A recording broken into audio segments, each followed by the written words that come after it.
Hello, welcome back to my channel. তো আজকে আমরা যে ক্লাসটা করব সেটা খুব ইম্পর্টেন্ট এই কারণে এখানে আমরা আরআরবি এনটিপিসি 2025-এ হয়ে যাওয়া সিবিটি ওয়ানের পরীক্ষার সমস্ত 47টা যে শিফটের মাধ্যমে এক্সাম হয়েছিল তার কারেন্ট অ্যাফেয়ার্সগুলো দেখব এবং বিভিন্ন পার্টে দেখব। অর্থাৎ টোটাল ধরো টোটাল কোশ্চেনের সংখ্যা প্রায় অ্যারাউন্ড 235 বা 240 এরকম অ্যারাউন্ড।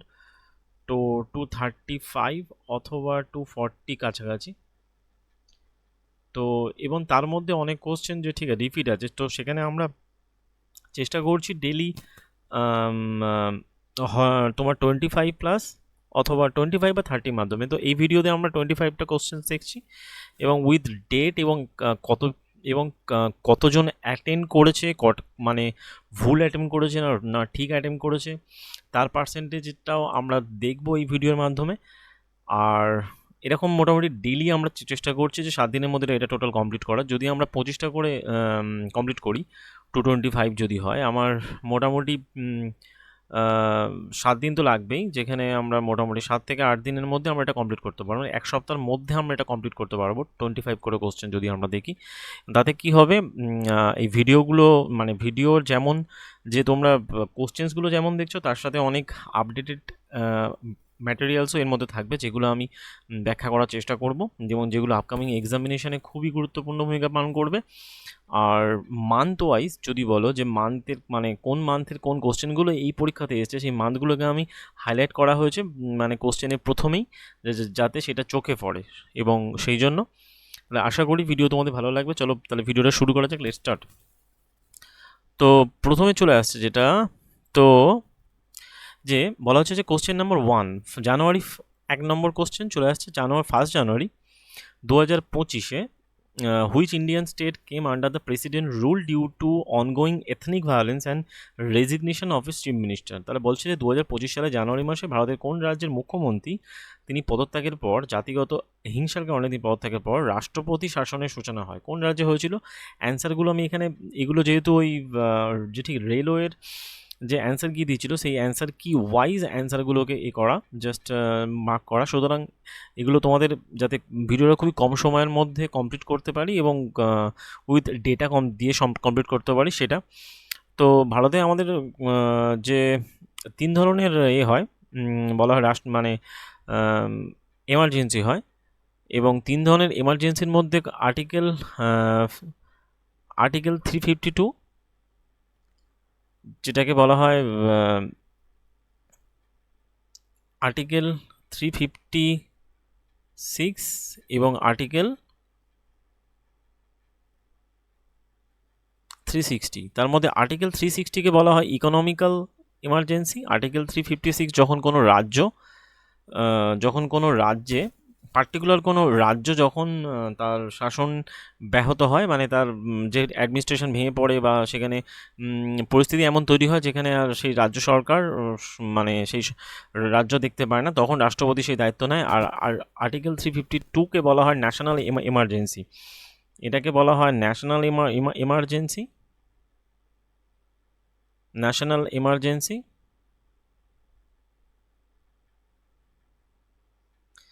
এটাকে বলা হয় মানে president's rule on state particular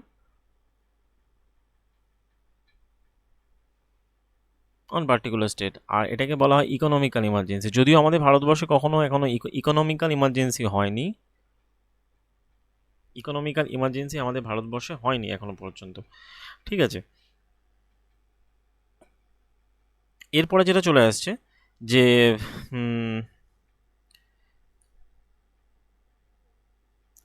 এই কোশ্চেনটা অ্যাকচুয়ালি কোন ডেটে এসেছিল? প্রথমত এই কোশ্চেনটা এসেছিল, ভালো করে দেখো, যে 23শে জুনে এসেছিল 4th শিফটে। এবং এখানে রাইট এবং যে ঠিক রঙের পার্সেন্টেজটা দেখো, রং করেছে 8%, রাইট করেছে 82%। তার মানে এটা আমরা বুঝতে পারছি যে এই কোশ্চেনটা সম্পর্কে অনেকে অবগত ছিল। ঠিক আছে, তো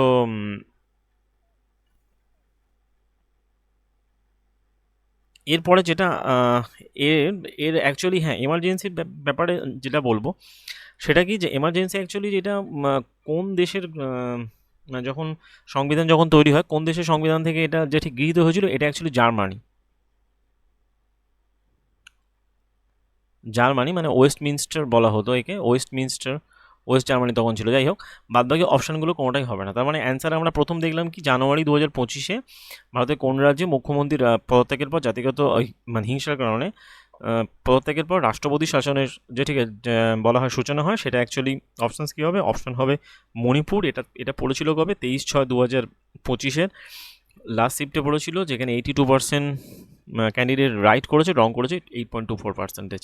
ঠিক আছে। আর এখানে আমরা যে ঠিক ডিটেলস দেখে নিলাম, জার্মানি থেকে নেওয়া হয়েছে। আর্টিকেল 352 মাধ্যমে ন্যাশনাল এমার্জেন্সিকে বোঝায়, আর্টিকেল 356-এর মাধ্যমে প্রেসিডেন্ট রুল অন স্টেট বোঝায়, আর আর্টিকেল 360-এর মাধ্যমে ইকোনমিক্যাল এমার্জেন্সিকে বোঝায়, যদিও আমাদের দেশে এখনও পর্যন্ত এটা হয়নি। ঠিক আছে। তারপরে কোশ্চেন চলে আসছি। তারপরে কোশ্চেনে বলা হচ্ছে যে what type of assistance is being provided by the India to Myanmar under the operation Brahma.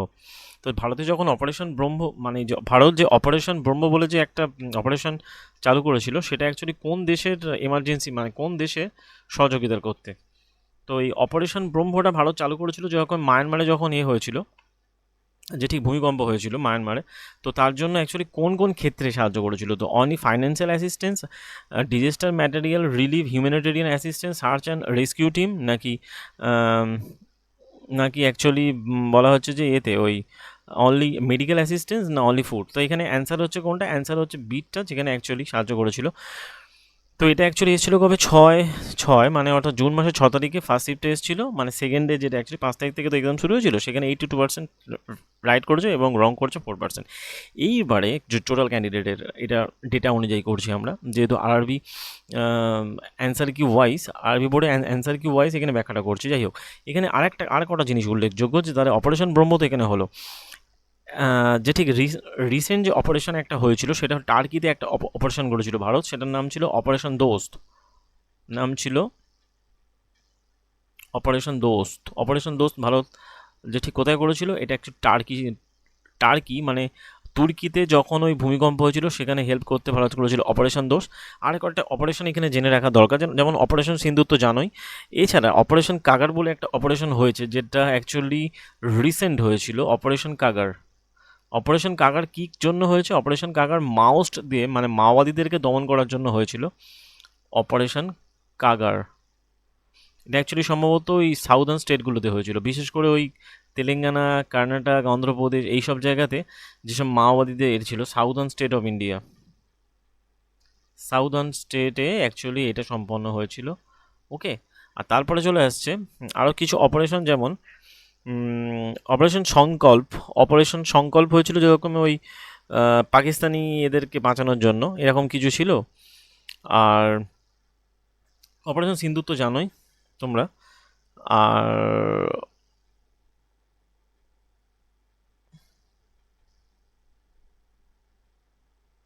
Operation সদ্ভাব, যেটা অ্যাকচুয়ালি ওই অপারেশন সদ্ভাব হয়েছিল, এটা অ্যাকচুয়ালি হয়েছিল মায়ানমার, লাওস, ভিয়েতনাম, এই 3টে দেশকে বাঁচানোর জন্য। ওই যে ভূমিকম্পটা হয়েছিল তার জন্য। পার্টিকুলার অপারেশন ব্রহ্ম যেমন শুধুমাত্র মায়ানমারকে বাঁচানোর জন্য হয়েছিল, অপারেশন সদ্ভাব হয়েছিল লাওস এবং ভিয়েতনামে। এফেক্টটা পড়েছিল না, ওই যে যেটি ভূমিকম্পের যে এফেক্টটা হয়েছিল,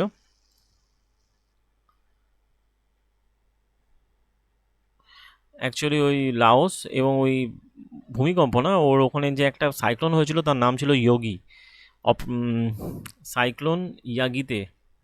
এটা অনেক সময় কোশ্চেন আসতে পারে যে অপারেশন সদ্ভাব কোন কোন স্টেটে মানে কোন কোন দেশকে সাহায্য করার জন্য ভারত করেছিল? অপারেশন সদ্ভাব মায়ানমার, লাওস, ভিয়েতনামে। আর সাইক্লোন ইয়াগি যোগী আদিত্যনাথ নয় কিন্তু, ঠিক আছে। যাই হোক, তারপরে কোশ্চেন চলে আসছে কি, যে 3 নম্বর বলা হচ্ছে one of the following has been appointed as A chairman of the Indian research, মানে ইসরো 2025-এ ইসরোর চেয়ারম্যান কে হয়েছে? তিনি হচ্ছেন ডক্টর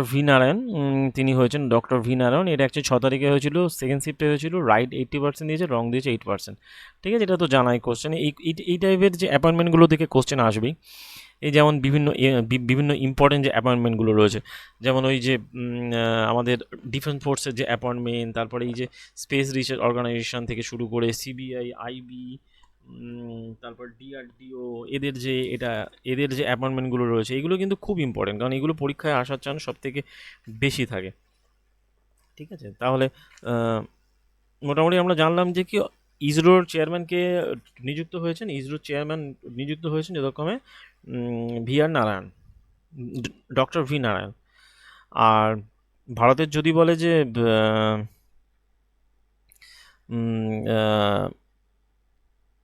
সায়েন্টিফিক অ্যাডভাইসারি কমিটির হেড, অ্যাকচুয়ালি এক্ষেত্রে নিয়োগগুলো হয়ে থাকে যে বিশেষ করে যেমন ওই ফাইন্যান্স কমিশন ওই যেগুলো মানে প্রধানমন্ত্রীর যে সেক্রেটারি বা চিফ সেক্রেটারি বা প্রিন্সিপাল সেক্রেটারি, এই যে ব্যাপারগুলো হয় এগুলো তো ক্যাবিনেট থেকে ঠিক করে থাকে। তো এখানে যেমন হচ্ছে আরও কয়েকটা ইম্পর্টেন্ট রিক্রুটমেন্ট সম্পর্কে আমরা দেখব। তার মধ্যে পড়ছে যথাক্রমে ওই ক্যাগ বলতে পারো। ক্যাগ কে হয়েছে? ক্যাগ হয়েছে যথাক্রমে সঞ্জয় মূর্তি, ডক্টর সঞ্জয় মূর্তি হয়েছে ক্যাগ। এটা অ্যাকচুয়ালি 15th তিনি হয়েছেন। ক্যাগ হলো সিজিএ বলে একটা পোস্ট আছে, যাকে বলে কন্ট্রোলার অডিটর জেনারেল ছিল এটা। আর এটা কন্ট্রোলার জেনারেল অব অ্যাকাউন্ট বলে একজন আছে, ইনি হলেন SS দুবে। এটা অনেক সময় পরীক্ষাতে পড়ে, দুবে। ঠিক আছে, দুবে সম্ভবত এটা 28 কি 27, হ্যাঁ সম্ভবত 28তম।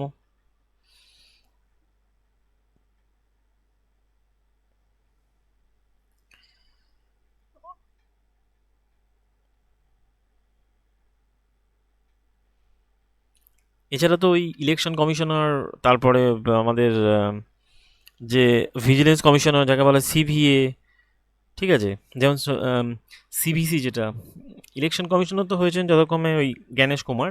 এটা তো অ্যাকচুয়ালি রিসেন্ট হয়েছে জ্ঞানেশ কুমার। এখন ওনাকে সাহায্য করার জন্য যে যারা সহযোগী হয়েছেন, মানে আদার ইলেকশন যাকে বলা হয় কমিশনার, তারা হলেন বিবেক যোশী আর সুখবিন্দ সিং সান্ধু। ইনি হয়েছেন সম্ভবত 26তম। বিবেক যোশী আর সুখবিন্দর সান্ধু।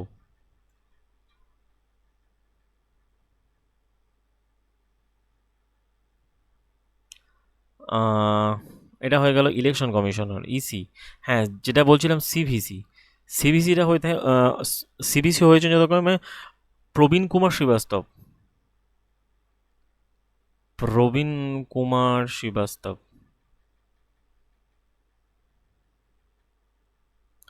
তাহলে কি দেখলাম? ক্যাগ দেখলাম, সিজিএ দেখলাম, ইলেকশন কমিশনার দেখলাম, সিভিসি দেখলাম, RBI গভর্নর তো জানাই।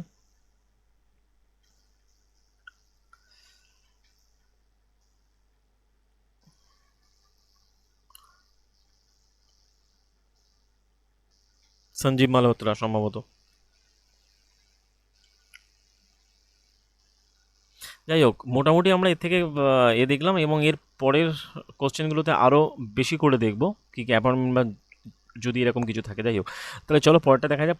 পরের কোশ্চেনে একই কোশ্চেন ছিল, এটা এসেছিলো যদি 18 তারিখে এসেছিলো, যেখানে আমরা ফার্স্ট শিফটে দেখেছিলাম এর অ্যান্সার করেছে 75% আর রং করেছে 18%, যদিও এর এর এর একই কোশ্চেন একই অ্যান্সার।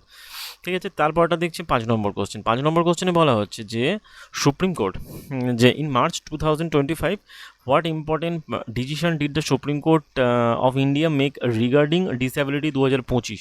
তো বলা হয় 2025 সালে মার্চ মাসে প্রতিবন্ধী ব্যক্তিদের অধিকার সংক্রান্ত মামলা সুপ্রিম কোর্ট কোন রায়টা প্রদান করেছিল, সেই রায়টা কী ছিল? It remove the reservation for the person with disability, যে যারা ওই প্রতিবন্ধী মানুষ তাদের রিজার্ভেশনটাকে রিমুভ করার রায় দিয়েছিল? একদমই না। It ban all exam for person with disability, যে সমস্ত পরীক্ষাতে, সরকারি চাকরির পরীক্ষাতে এই মানে প্রতিবন্ধীদেরকে ব্যান করা হয়েছিল। আর 3 নম্বর, it allow only private company to hire persons with disability, তাদের জন্য তারা শুধু প্রাইভেট কোম্পানি হায়ার করতে পারবে। It said disability right are the part of the fundamental rights. তো সুপ্রিম কোর্ট বলেছিল যে এটাই it said right are a part of the fundamental right. এগুলো কিন্তু সবই আরআরবি বোর্ডের অ্যান্সার কি থেকে অ্যান্সারগুলো, ঠিক আছে? সুতরাং এগুলো এর কোনো কোশ্চেন মার্ক রাখার কোনো দরকারই নেই। যাই হোক, তো ডেট কবে, এটা এসেছিলো 19 তারিখে শিফট, 19 তারিখে এসেছিলো, সেকেন্ড শিফট এসেছিলো, রাইট করেছে 73%, রং করেছে 4% ঠিক আছে। তারপরে কোশ্চেন চলে আসছে আমরা, পরের কোশ্চেন বলা হচ্ছে ভারতের কোন সালে 500 টাকা 1000 টাকার নোটের ডিমনিটাইজেশন হয়েছিল, অবমূল্যায়ন? এটা অ্যাকচুয়ালি 2014, 15, 16, 18। তো অ্যাকচুয়ালি 16 সালে হয়েছিল। এটা এসেছিল 19 তারিখে, সেকেন্ড শিফটে এসেছিল, রাইট করেছে 72%, রং করেছে 22%। যাই হোক, তারপরে কোশ্চেনে যাব আমরা। 7 নম্বর কোশ্চেন, যেখানে বলা হচ্ছে যে the draft greenhouse gases emission intensity target rules 2025 was notified by which of ministry of Indian April 2025। তো বলতে হচ্ছে 2025 সালে এপ্রিল মাসে ভারত সরকারের কোন মন্ত্রক দ্বারা গ্রিনহাউস গ্যাস নির্গমনের তীব্রতার লক্ষ্যমাত্রা সংক্রান্ত একটা খসড়া বা নিয়ম যেটি ঘোষণা করা হয়? মিনিস্ট্রি অফ দ্য কেমিক্যাল ফার্টিলাইজারের মন্ত্রীকে, ministry of the environment and forest climate, এটা অ্যাকচুয়ালি অ্যান্সার, এর মন্ত্রীকে ডক্টর ভূপেন্দ্র যাদব এর মিনিস্টার। তারপরে চলে আসছে ministry of the health and family welfare, এর মন্ত্রীকে জেপি নাড্ডা, যিনি বর্তমানের বিজেপির ন্যাশনাল প্রেসিডেন্ট।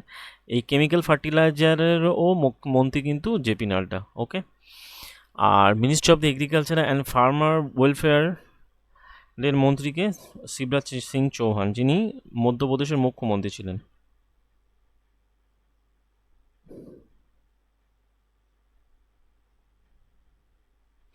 ঠিক আছে, তার মানে আমরা মোটামুটি এখান থেকে অনেক কটা কোশ্চেনের অ্যান্সার পেয়ে গেলাম, মানে যেগুলো যদি পরবর্তীকালে পরীক্ষাতে পড়ে। একটা কোশ্চেনের মাধ্যমে আমরা সমস্ত কোশ্চেনের অ্যান্সারকে আমরা চেষ্টা করছি অ্যাটেম্প করার। যাই হোক, তারপরে চলে আসছে যে হু অ্যামং দ্য ফলোয়িং সম্ভবত appointed as the 26th governor of the আরবিআইয়ের গভর্নর নিযুক্ত হয়েছেন কে? তিনি হলেন সঞ্জয় মালহোত্রা। এবং জ্ঞানেশ কুমার কি হয়েছেন? জ্ঞানেশ কুমার হচ্ছে ওই সিজিআই হয়েছে, আমাদের ইলেকশন কমিশনার হয়েছেন জ্ঞানেশ কুমার। আর তুহিন কুমার পান্ডে যথাক্রমে সেবির প্রেসিডেন্ট হয়েছেন। আর অরুণিশ চাওলা, এটা সম্ভবত জানা নেই, এটা সম্ভবত এটা যে ঠিক গুগল সার্চ করে নিয়ে দেখবে তোমরা এটা অ্যান্সার কি হতে পারে, ঠিক আছে। তাহলে এটার এসেছিলো 9 তারিখে, সেকেন্ড শিফটে এসেছিলো, যার রাইট হয়েছিল 71%, রং হয়েছে 19%, রং করেছে অ্যাকচুয়ালি। তারপরে চলে আসছে 9 নম্বর কোশ্চেন। 9 নম্বরের কোশ্চেনে কী বলা হচ্ছে? Which of the Indian state বা territory government has announce its electric vehicles policy 2.0 to reduce the pollution in the region? তো কোন কেন্দ্রশাসিত অঞ্চল, মানে কেন্দ্রশাসিত রাজ্য ইলেকট্রিক ভেহিকল 2.0 নীতি ঘোষণা করেছে তার বায়ু দূষণ কমানোর উদ্দেশ্যে? সেটা অ্যাকচুয়ালি দিল্লি। তাহলে যদি বলা হয় দিল্লির বর্তমানে সিএমকে রেখা গুপ্তা। এখন বিজেপি গভর্নমেন্ট ক্ষমতায় এসছে, বিজেপি গভর্নমেন্ট কতগুলো সিট পেয়েছে এখানে? 48 পেয়েছে আউট অফ 70, ঠিক আছে। আসামের সিএমকে হেমন্ত বিশ্ব শর্মা। আর চণ্ডীগড়ের মুখ্যমন্ত্রীকে আর উত্তরপ্রদেশ তো তোমরা জানোই যে যোগী আদিত্যনাথ, উনি তো আছেন। তাহলে এখন চলে আসে চণ্ডীগড়ের মুখ্যমন্ত্রী যথাক্রমে ওই চণ্ডীগড় পাঞ্জাবের মুখ্যমন্ত্রী এবং চণ্ডীগড়ের মুখ্যমন্ত্রী ভগবত সিং মান।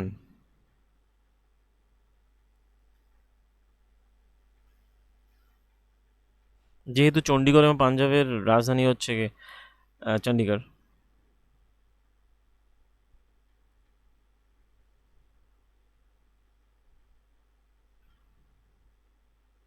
ভগবত সিং মান কিন্তু আর যথাক্রমে আম আদমি পার্টি আপ, আর উত্তরপ্রদেশে যোগী আদিত্যনাথ।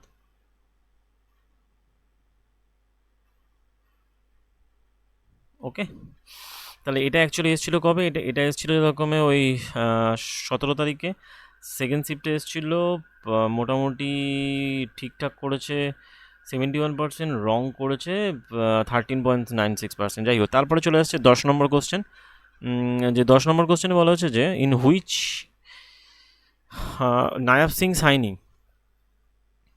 তো এই নায়াব সিং সাইনি অ্যাকচুয়ালি কোন রাজ্যের মুখ্যমন্ত্রী হিসাবে নির্বাচিত হয়েছেন? নায়াব সিং সাইনি হরিয়ানা রাজ্যের মুখ্যমন্ত্রী হিসাবে নির্বাচিত হয়েছেন।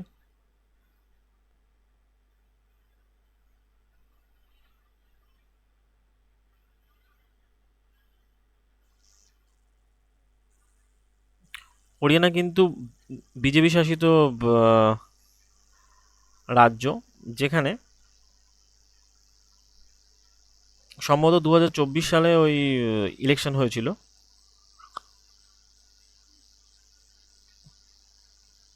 এটা নিয়েও একটা অ্যাকচুয়ালি কোশ্চেন এসেছিল যে যে হরিয়ানাতে বিজেপি কতগুলো ভোট পেয়েছে, বা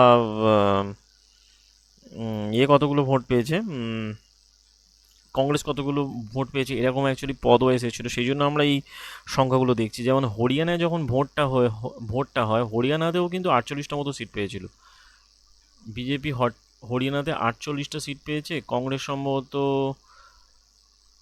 সম্ভবত পেয়েছিল 37টা।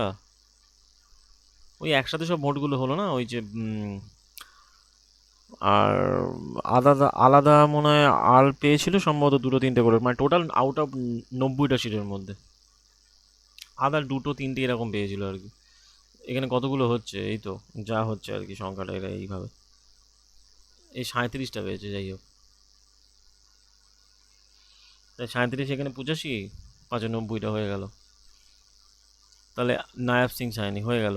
এবারে ওই কারণ এটা আমরা এই কারণে দেখে রাখছি, কারণ এই পরীক্ষাতে আমরা এটা যে ঠিক লক্ষ্য করি, যেমন ঝাড়খণ্ড, দিল্লি, হরিয়ানা এইসব জায়গাতে যখন ভোটগুলো হয়, তো এদের কোন পার্টি ক্ষমতায় এসছে এবং তারা কতগুলো ভোটে নির্বাচিত হয়েছে, মানে পেয়েছে সিটগুলো, সেই কোশ্চেনগুলো এসেছিলো। যাই হোক, মোটামুটি আমরা এটা এসেছিলো 9 তারিখে। সেকেন্ড শিফটে 71% রাইট করেছে, রং করেছে 90। যাই হোক, তারপরে কোশ্চেন চলে আসছে যে কি বলা হচ্ছে, in October in 2024 celebrated the first national space day event. Did this day commemorate, মানে বলা হচ্ছে যে 2024 সালে প্রথমবারের মতো চন্দ্রযান-3 এই যে জাতীয় মহাকাশ দিবস অনুষ্ঠিত হয়েছিল। কারণ এই 23শে আগস্ট, সম্ভবত 23rd আগস্ট, যে দিনে চন্দ্রযান-3 অ্যাকচুয়ালি চাঁদের দক্ষিণ মেরুতে লঞ্চ করেছিল,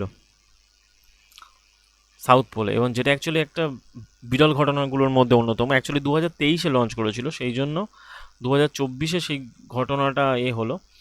এবং এটা অ্যাকচুয়ালি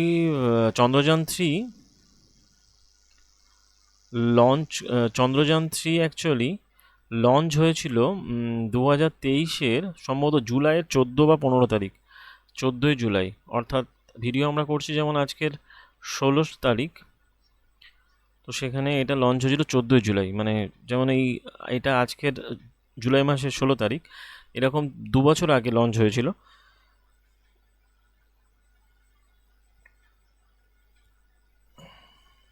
আর ওর যে ভেহিকেলটা ছিল, এটাও আমাদের জেনে রাখা দরকার। ভেহিকেলটা ছিল যেরকমে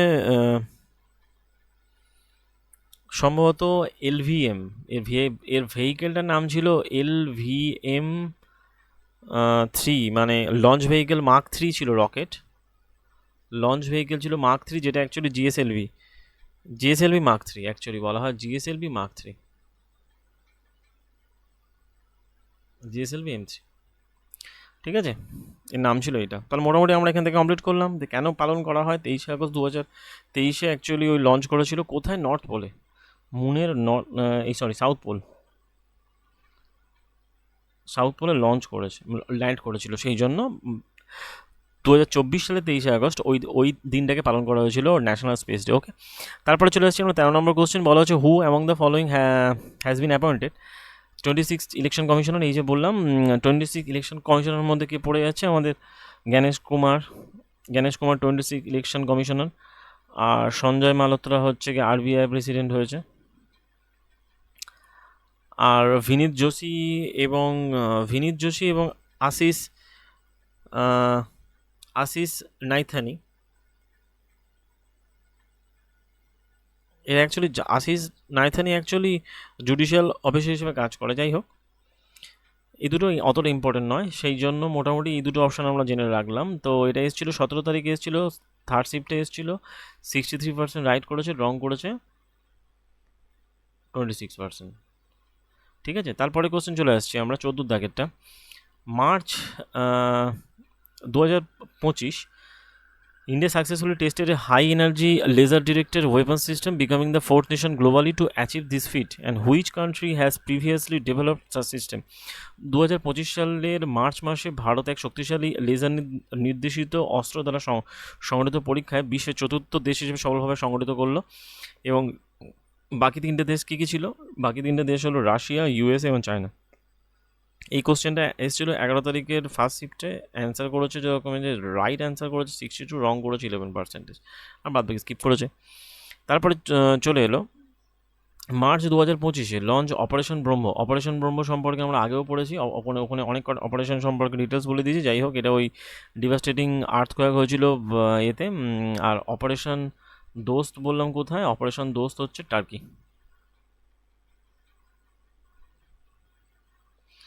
টার্কিকে এত সাহায্য করার পরেও টার্কি পাকিস্তানকে সাহায্য করেছে যতক্ষণ ভারতের এগেনস্টে। যাই হোক, এটা সম্পর্কে আমরা পরের দিকে দেখবো। যাই হোক, এটা এসেছিলো যে রকমের ডেট 2025 12 তারিখে এসেছিলো, সেকেন্ড শিফটে এসেছিলো, রাইট হয়েছে 61% রাইট করেছে, রং করেছে 19%। তারপরে চলে আসছে যে as per the April 2025 Reserve Bank of India allow the flexibility in the UPI transaction limit in person merchant payment ranging from 2 lakh to কত টাকা। তো 2025-এ ভারতীয় রিজার্ভ ব্যাঙ্ক ইউপিআই বিনিময়ের লিমিট 2 লাখ থেকে বাড়িয়ে কত টাকা করলো? অ্যাকচুয়ালি 5 লাখ টাকা করেছে। কাদের ক্ষেত্রে? মার্চেন্ট পেমেন্ট অ্যান্ড ওই যে মার্চেন্ট পেমেন্ট যারা ব্যবসায়ী লেনদেন করে থাকে। এটা কবে এসেছিলো? এটা এসেছিলো 18 তারিখে এসেছিলো, সেকেন্ড শিফটে এসেছিলো। 59% লোক ঠিক করেছে এবং ক্যান্ডিডেট ঠিক করেছে, 11.9% রং করেছে। যাই হোক, তারপরে চলে আসছে the world sustainable development summit 2025 took place. World sustainable summit ভারতে কোন রাজ্যে অনুষ্ঠিত হলো? সেটা অ্যাকচুয়ালি নিউ দিল্লিতে সংগঠিত হলো। ঠিক আছে, এটা মোটামুটি এসছিল 19 তারিখে এসছিল ফার্স্ট শিফটে, 59% র্যাঙ্ক ঠিক করেছে এবং 15% রং করেছে।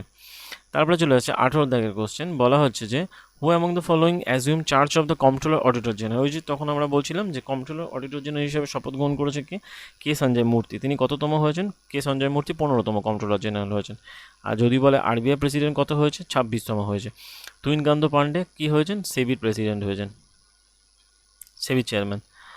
আর যাই হোক, তারপরে চলে আসছে এটা এসেছিলো কবে? এটা ফার্স্ট দিনে এসেছিলো, ফার্স্ট শিফটে এসেছিলো, 57% রাইট করেছে, রং করেছে কত? 22 point.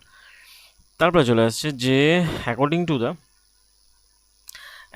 Airport authority India, which Indian airport terms the passenger traffic financial ইয়ারের দিক থেকে বিজিএস্ট। ভারতীয় পরিষেবা দপ্তর দ্বারা ঘোষিত 2023-24 অর্থনৈতিক বর্ষে যাত্রী পরিবহনে ব্যস্ততম বিমানবন্দর ভারতে কোনটা হয়েছে? কেম্পেগৌড়া হচ্ছে বেঙ্গালুরুতে অবস্থিত, রাজীব গান্ধী এয়ারপোর্ট হায়দ্রাবাদে অবস্থিত, ইন্দিরা গান্ধী দিল্লিতে অবস্থিত, ছত্রপতি শিবাজি মুম্বাই। তো এর মধ্যে মুম্বাই সব থেকে, এই ইন্দিরা গান্ধী ইন্টারন্যাশনাল এয়ারপোর্ট দিল্লি সব থেকে ব্যস্ততম। এটা এসেছিলো কবে? 19 তারিখে এসেছিলো, সেকেন্ড শিফটে এসেছিলো, 57% রাইট করেছে, রং করেছে যখন 28%। যাই হোক, তারপরে চলে এসছে যে 20 দাগেরটা who among the following has been appointed as a comptroller auditor general. ওই যেটা একটু আগে আমরা করলাম যে ওই সঞ্জয় মূর্তি। একই কোশ্চেন এসছে, এটা আলাদা শিফটে এসেছিলো, এটা 6 তারিখে এসছে, ওটা এসেছিলো যেরকমের যে আগের দিকে, এটা আমার এসছে পরের দিকে। যাই হোক, তারপরে কোশ্চেন যে 21 দাগের question, which two leader cochair in the AI action summit Paris in February 2025। 2025 February অনুষ্ঠিত হওয়া আর্টিফিশিয়াল ইন্টেলিজেন্সের যে সামিটে কোন দুই নেতা সহসভাপতিত্ব করেন?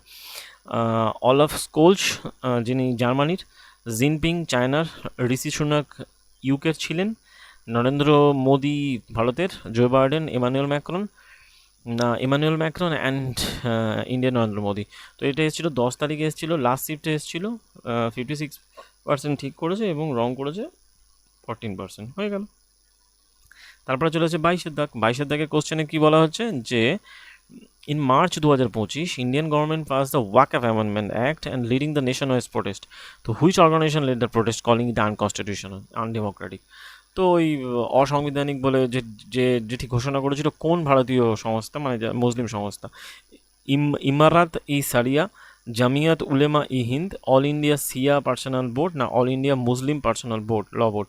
All India Muslim personal law board. এটা অ্যাকচুয়ালি আনপ্রেডিক্টেবল কোশ্চেন। যাই হোক, ডেট এসেছিল 23 তারিখে এসেছিল, লাস্ট শিফটে এসেছিল 55% ঠিক করেছে, রং করেছে 14%। বাদ বাকি কেউ অ্যান্সারই করেনি, স্বাভাবিক ব্যাপার। এগুলো এইসব সব কোশ্চেন অ্যান্সার করতে হবে তা না। যাই হোক, তারপরে চলে আসছে 23 দাগের কোশ্চেন। 23 দাগেরটা বলা হচ্ছে কি, April 2025 chief minister of the which Indian state ইনোগ্রেটেড newly constructed Jagannath temple coastal area town of the Digha? এটা তো তোমরা সবাই জানো। কোশ্চেনটার অ্যান্সার কি হতে পারে, যে এপ্রিল মাসে 2025 এপ্রিল মাসে কোন রাজ্যের মুখ্যমন্ত্রী দীঘা সমুদ্র উপকূলে জগন্নাথ মন্দির যেটিকে নির্মাণ করেছেন? তিনি হলেন কে?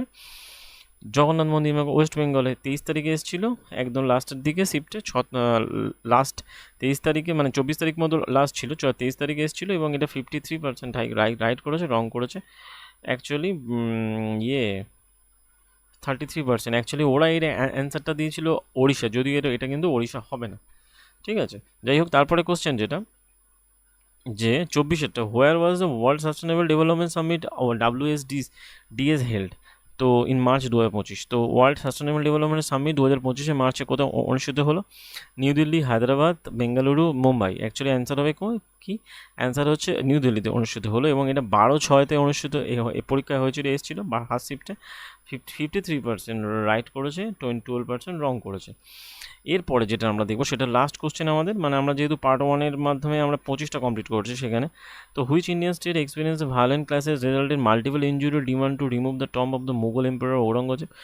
2025 সালে ভারতের কোন রাজ্যে মুঘল সম্রাট ঔরঙ্গজেবের কবর স্মরণী ঘটনা নিয়ে বিশৃঙ্খলা দাঙ্গার পরিস্থিতি তৈরি হয়? যদিও এখানে কোনো কিন্তু চালু হয়নি, ওই এমার্জেন্সি তৈরি হয়নি। যাই হোক, তো সেক্ষেত্রে বলা হয় যে এই মহারাষ্ট্র, কর্ণাটক, রাজস্থান, সেক্ষেত্রে অ্যান্সার হচ্ছে মহারাষ্ট্র। এটা ঠিক করেছে কত পার্সেন্ট?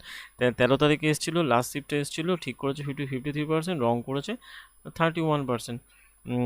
আর তো মোটামুটি আমরা এর মাধ্যমে 25টা কোশ্চেন দেখলাম পার্ট 1-এ। এরপরে আমরা চেষ্টা করবো এই ভিডিওটা রেগুলার কমপ্লিট করার, এবং এখানে ইম্পর্টেন্ট পয়েন্টসগুলোকে আমরা যেমন এখানে এই যে ঠিক নোটিফাইড করলাম, বিভিন্ন অ্যাপয়েন্টমেন্ট, বিভিন্ন সাবমিট, এরপরের বিভিন্ন মানে যখন এই পরের যে ভিডিওগুলো হবে বা পার্ট 2, পার্ট 3 এরকম কন্টিনিউ সাবমিটগুলো থাকবে, সেখানে আমরা ইন ডেপথে গিয়ে সাবমিটগুলোকে ডিসকাস করবো। এবং এর পিডিএফটা আমার টেলিগ্রাম চ্যানেলে আমি দিয়ে দিই, আগের মতো, আগে যেমন দিয়েছিলাম তেমনই দিয়ে দেবো। আর এছাড়া আমার চ্যানেলে ওই সায়েন্সের ক্লাস 9-10-এর সায়েন্সের এনসিইআরটির ক্লাসগুলো কন্টিনিউ চলছে, তোমরা সেটাও দেখতে পারো, যার লিঙ্কগুলো ভিডিও ডিসক্রিপশনে দেওয়া থাকবে। আর যাবতীয় পিডিএফগুলো আমার টেলিগ্রাম চ্যানেলে দেওয়া থাকবে, সেখানে আপলোড করা হবে, তোমরা সেখান থেকে কালেক্ট করতে পারো। আর চেষ্টা করো বেশি করে কারেন্ট অ্যাফেয়ার্স পড়ার এবং আরও প্র্যাকটিস করার, ম্যাথ রিজনিং প্র্যাকটিস করার, কারণ রেলের পরীক্ষার কিন্তু বেশি দিন সময় নেই। এনটিপিসি আন্ডার গ্র্যাজুয়েট যাদের পরীক্ষা রয়েছে এবং আরবি গ্রুপ ডিরও এক্সাম চলে আসছে। এরপরে এনটিপিসি CBT 1-এর এই যে গ্র্যাজুয়েট লেভেলে যেটা হয়ে গিয়েছে, তার পরীক্ষার পার্ট 1-এর রেজাল্ট বেরোবে, তারপর পার্ট 2 এক্সাম হবে। সুতরাং এই সমস্ত কিছু কারেন্ট অ্যাফেয়ার্স পড়ানো হচ্ছে বা ক্লাসগুলো চলছে, সেগুলো সবই ইম্পর্টেন্ট। তোমরা দেখতে থাকো, কন্টিনিউ করো ভিডিওগুলো, শেয়ার করো, চ্যানেলটাকে সাবস্ক্রাইব করো, এবং দেখা হবে পরের ভিডিওতে অন্য টপিক নিয়ে। আপাতত এই পর্যন্ত, থ্যাংক ইউ।